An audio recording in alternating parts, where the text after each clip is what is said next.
What's up, guys? Welcome back to Horror Talk. Today is episode 8, believe it or not. Today we're covering a really critically acclaimed director, and that is, of course, John Carpenter. And we're talking about all of his films. I got my guests, the one and only Greg. Guess who? Me. Back again. Which one should we start with first? Well, I think we should start with Halloween. Because, Halloween. You know, that's kind of the film that put him on the map, right? I mean, people on your channel that watch your channel are gonna, Halloween's, the elephant in the room at this point. So, yeah. So this movie, I'm sure all of you know this movie. It needs no introduction. Exactly. This movie I've seen I don't know how many times, and I keep watching it every October. It's kind of like my cozy movie I watch every October now. So I never get tired of it. I watch it at least once a year. I mean, he didn't create the slasher genre, but he did a lot to really influence it. Yes, and propel it forward, and really it really kicked off the craze of the '80s, which we get all the slasher movies. Really, they couldn't have done it without Carpenter. True. I guess they could have. Well, I mean, he not only was he the director on this movie, he was the composer too. He wrote that theme song that everybody knows that theme song. I feel like even if you haven't seen the movie, it's just iconic. I can actually play some of it on the piano. Yeah. It's kind of easy. Yeah, I mean, it's a few notes, but yeah. But it's it's about the boogeyman.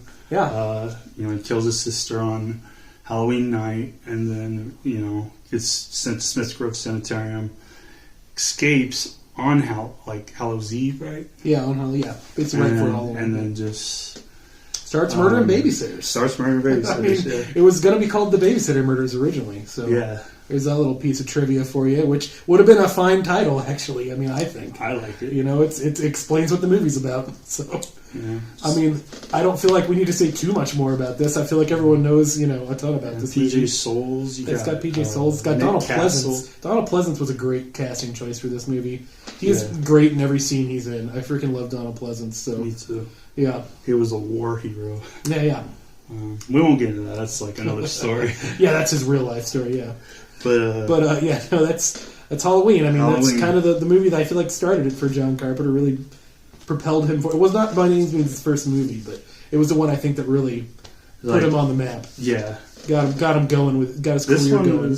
And I think what makes it creepy is not just the music, but the mask. The William Shatner mask. That's iconic. Rain. Also, what's really good about this movie is that people who haven't seen it think it's going to be some gore fest, but it's actually really not bloody really at all. It's really more about suspense. You don't know. That's kind of how Texas Chainsaw was. Exactly. Yeah, for sure. This barely has any. I would say there's less than Chainsaw even in this movie. So I mean, it's still a great effective horror movie just because of the suspense he puts you under, and the shots he frames up, and just.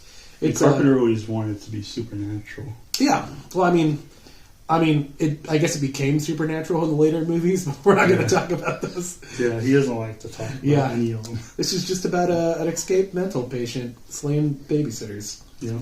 Which is perfect. Yeah. On to the next one. So that's Halloween.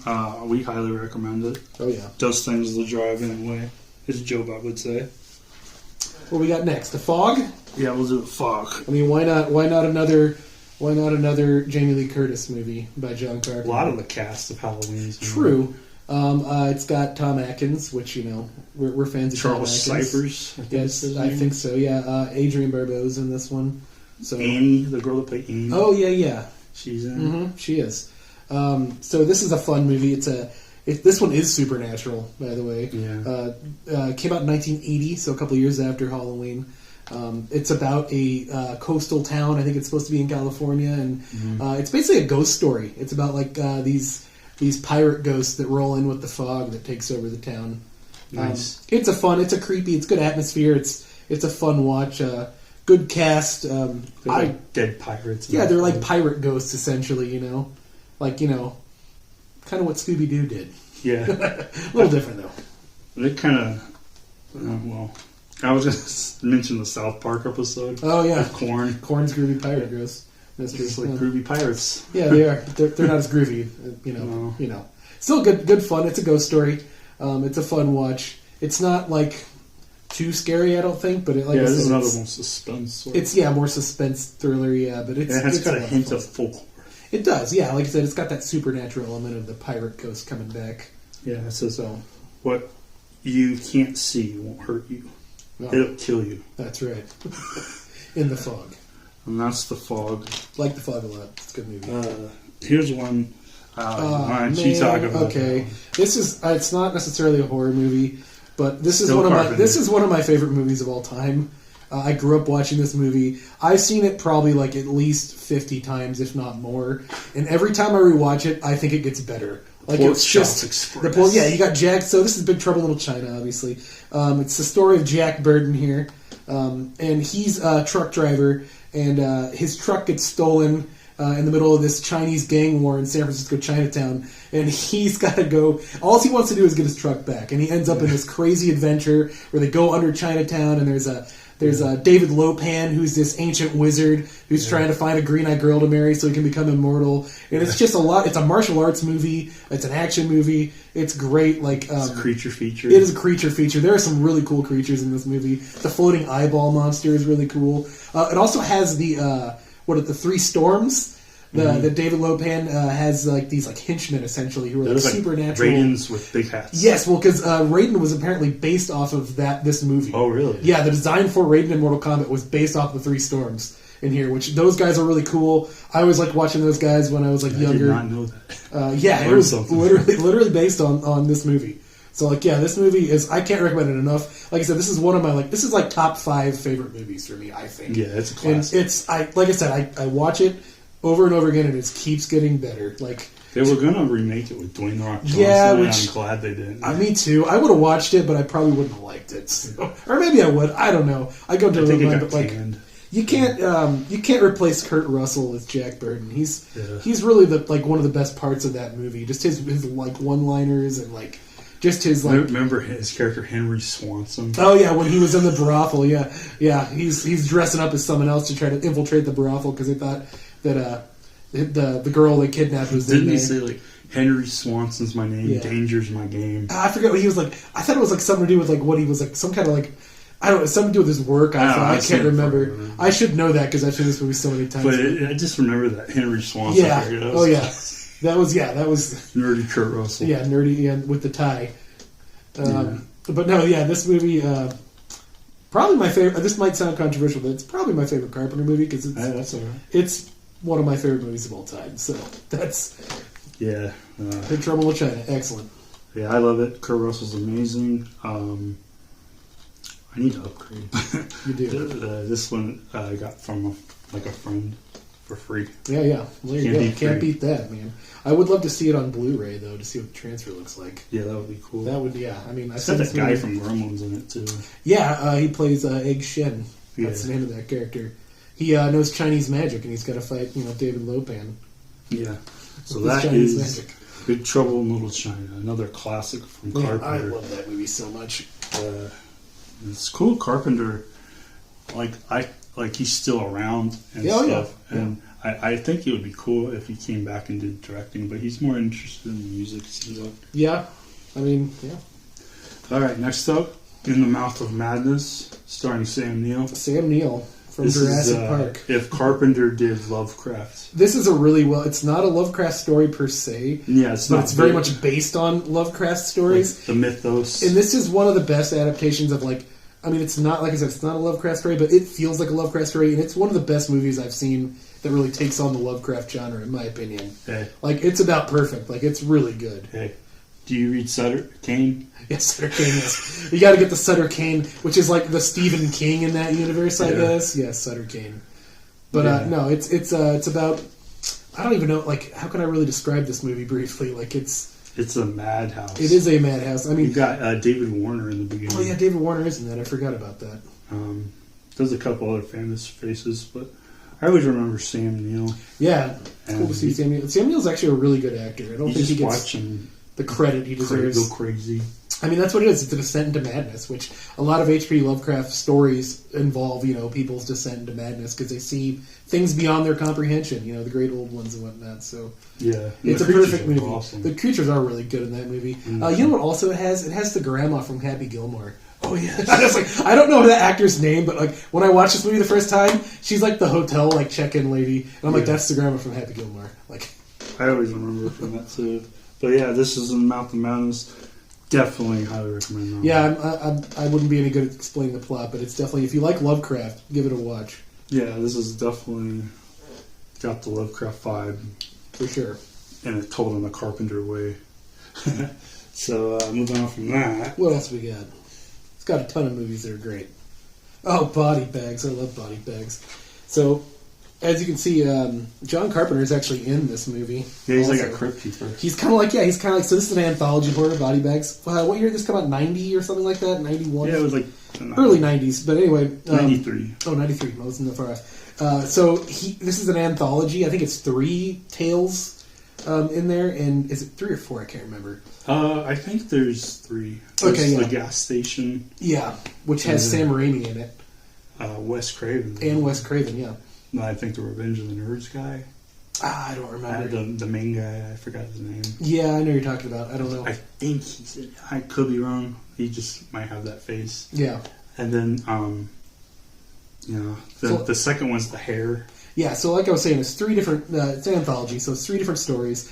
And John Carpenter kind of serves as he's like a morgue attendant, and the reason it's called Body Bags because all the victims are from the stories are in the body bags. And he's kind of like your crypt keeper. He guides you from story to story. But all the stories are great. I think my favorite is the last one with Mark Hamill. Yeah, the baseball player. Oh my god, it's about a baseball player who loses his eye in a car accident, and then he gets a replacement eye, and it turns out the replacement eye was from like a serial killer or something, and it makes him go crazy. And like, man, I never knew that like Mark Hamill could be so terrifying. Like, yeah, that was man, he's a great actor. If for nothing else, watch it for that last segment. Me and Sam right there. Yeah. But yeah, it's just like 3 segments. It's fun. I always like anthology horror. And I always wish we would have got more of these. Like, yeah, you could have made way more of these. I mean, yeah, you could have made another movie for sure. But we just kind of one and done. Zip yourself in tight. Yeah. Body Bags. I like Body Bags. Yeah, that one. This one, another one we highly recommend. This is a Scream Factory release. We got a couple more. Yeah. Yeah. The Thing. We saw that in theater. We did for the 40th anniversary, which, you know what's cool about this movie is that it's over 40 years old, but for that 1 week it was in theaters, it was like number 9 at the box office. So like a 40-year-old movie. That just shows you like how great this movie is and how beloved it is. And it's sad it got a Razzie with the score back in the day. Oh, did it? Wow, I didn't know that. Yeah, when it first came out. That's crazy because this movie's so good. It definitely got its cult following. Yeah, definitely. I mean, it's definitely a cult favorite now. It's and I can see why. Like the practical effects on this movie are absolutely amazing. Yeah. I mean, for being 82 is when it came out. Like, I think so. Yeah. 82. It's got some of the most unforgettable sequences you'll see. Like when the guy's on the operating table and he puts the defibrillators and goes through him and the mouth and his stomach. Oh man. And they use like gum and stuff like for the head to stretch. Yeah, yeah. It was like chewing gum. Yeah. I mean, it's such an head. unforgettable movie. I mean, it's like, I've heard people describe it as the grossest movie they've ever seen, which, I mean, it's up there. It's probably not the grossest movie. Yeah, exactly. I've seen worse too, but like, I can see why they would say that, but it's, man, I can't say enough about this. Kurt Russell, once again, and Keith David are kind of the standout stars of this movie. They rock. It's also got Wilford Brimley, right? Yeah, he's the diabetes guy. Yeah. Yeah, it's good stuff. They lock him in the, like the shed. Yeah. Like, I'm freezing. Yeah, freezing. But no, yeah, it's. I mean, once again, Kurt Russell turns in an excellent performance. Yeah, it's an amazing movie. I like to watch it during the winter. Yeah, oh yeah, it's definitely takes place in Antarctica. But it was cool seeing it on the big screen. Oh, it was really cool seeing it on the big screen. But yeah, again, Scream Factory release. I'm sure our audience is familiar with that movie. So. Yeah. Now, have you seen Prince of Darkness? I have not. It's one of the ones I have not seen from him. No, that's a darker movie. I've seen it. When was that made? I don't know what year. Okay. Sorry, forgive me. You know, like approximately 90s, 80s, 90s. When was it? I'm guessing early 90s, okay. Maybe, but I could be wrong. That's one I missed. It might be 80s. I just can't remember, so forgive me. But it's basically about this substance. It's like green, and the priests have it on lockdown. Oh. And the priest is played by Donald Pleasance. Oh, nice. All right. And they also have the Asian dude who was in Gremlins, who was in... Oh, yeah, I know what you're talking about, yeah. We just talked about it. Yeah. Who was Egg Shen in Big Trouble. Mm-hmm. Man, how have I missed this movie? I've not seen this. It wasn't sure. Probably check this out. But basically, you got Alice Cooper. He's like the main villain. Really? Alice Cooper's in there? Wow. How have I never seen this movie? And he this kills people with a giant sword, pirate sword. Cool. All right. I need to see this. Okay. Wow, this movie just keeps getting better. I really need to see this movie. Yes. I don't know how I missed this one. And I don't want to say too much. That sounds excellent to me so far. I need to check this out. Yeah, so I highly recommend Prince of Darkness. I don't have it, but definitely recommend it. We pretty much went through the basics. Now there's some we could name honorable mentions, but we haven't seen. I've by no means seen all of his films. Like Ghosts of Mars, we both haven't seen. I've not seen Ghost of Mars, so yeah. Good.